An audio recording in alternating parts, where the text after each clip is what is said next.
Parappukkara saint John നെബിംസിയാൻ ഫൊറോന ദേവാലയത്തിൽ December 18 മുതൽ 21 വരെ ബൈബിൾ കൺവെൻഷൻ നടത്തുമെന്ന് ഭാരവാഹികൾ പുതുക്കാട് വാർത്താ സമ്മേളനത്തിൽ അറിയിച്ചു. ഡിസംബർ 18 വ്യാഴാഴ്ച വൈകിട്ട് 4:30 രാമനാഥപുരം രൂപതാ മെത്രാൻ മാർ പോൾ ആലപ്പാട്ട് അർപ്പിക്കുന്ന ദിവ്യബലിയോടുകൂടി കൺവെൻഷൻ ആരംഭിക്കും. ബൈബിൾ കൺവെൻഷന് ഫാദർ ജീൻസ് ചിങ്കല്ലേൽ, ഫാദർ നോബിൾ തോട്ടത്തിൽ എന്നിവർ നേതൃത്വം നൽകും. തുടർന്നുള്ള ദിവസങ്ങളിൽ 4:30 ജപമാലയും തുടർന്ന് ദിവ്യബലിയോടുകൂടി കൺവെൻഷൻ ആരംഭിക്കുകയും 9:30 സമാപിക്കുകയും ചെയ്യും. കൺവെൻഷന്റെ ഭാഗമായി സമീപ പ്രദേശങ്ങളിലേക്ക് യാത്രാ സൗകര്യം ഏർപ്പെടുത്തിയതായും 6000-ഓളം വിശ്വാസികൾ കൺവെൻഷനിൽ പങ്കെടുക്കുമെന്നാണ് പ്രതീക്ഷിക്കുന്നതെന്നും ഭാരവാഹികൾ അറിയിച്ചു. വാർത്താ സമ്മേളനത്തിൽ വികാരി ഫാദർ റാഫേൽ പഞ്ഞിക്കാരൻ, സഹവികാരി father Albin Puthussery, general convener Gleyson Alappatt, കൈക്കാരൻ സിജോ പൊന്തേക്കൻ എന്നിവർ പങ്കെടുത്തു.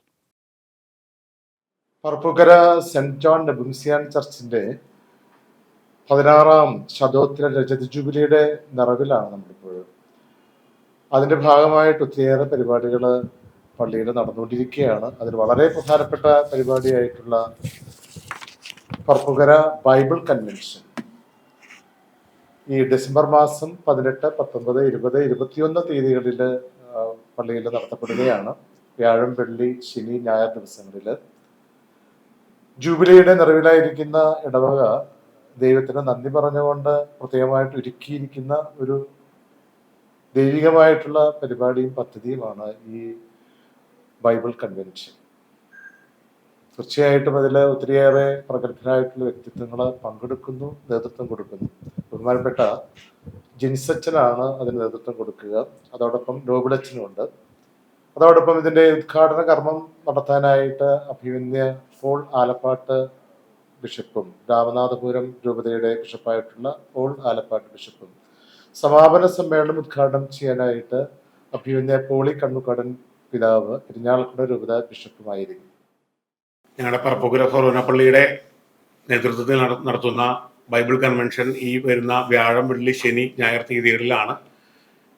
ഡിസംബർ 18, 19, 20, 21 തീയതികളിലാണ് നടത്തപ്പെടുന്നത്. ആ കൺവെൻഷനിലേക്ക് എല്ലാവരെയും ഹാർദമായി ക്ഷണിക്കുകയാണ്. ഞങ്ങളുടെ ജൂബിലിയുടെ ഭാഗമായിട്ടാണ് ഈ കൺവെൻഷൻ നടത്തപ്പെടുന്നത്. ഈ കൺവെൻഷനിലേക്ക് എല്ലാവരെയും ഹാർദമായി ക്ഷണിക്കുന്നു. ധ്യാനത്തിനെത്തുന്ന എല്ലാ വ്യക്തികൾക്കും തിരിച്ച് പോകാനുള്ള വാഹന സൗകര്യം ഏർപ്പെടുത്തിയിട്ടുണ്ട്. അതുകൊണ്ട് എല്ലാവരും ഞങ്ങളുടെ കൺവെൻഷനിൽ വന്ന് പങ്കെടുത്ത് നമുക്കറിയാവുന്ന പോലെ ക്രിസ്മസിനായിട്ടുള്ള ഏറ്റവും അടുത്ത ഒരുക്കത്തിലാണ് നമ്മളായിരിക്കുക. ഈ ഒരു കൺവെൻഷൻ കുറേ കൂടി ഈശോയ്ക്ക് നമ്മുടെ ഹൃദയത്തിൽ വന്ന് പിറക്കാനുള്ള ഒരു അവസരം ഒരുക്കാനുള്ള ഒരു സാഹചര്യമാണ്. അതുകൊണ്ട് എല്ലാവരും വരണം.